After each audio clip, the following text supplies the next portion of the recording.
અંકલેશ્વરના પુનગામ વિસ્તારના નયન વસાવા અને હિરલ વસાવા ભરૂચના ગોલ્ડન બ્રિજ પર ફરવા માટે આવ્યા હતા. આ દરમિયાન બ્રિજના છેડે ફોટો પડાવતા સમયે હિરલ વસાવાનો પગ લપસ્યો હતો.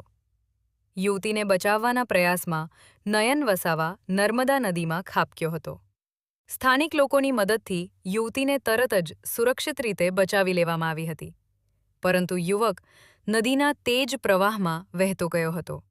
ઘટનાની જાણ થતાં જ સ્થાનિકો અને ફાયર વિભાગની ટીમ સ્થળ પર પહોંચી હતી અને યુવકની શોધખોળ શરૂ કરવામાં આવી હતી.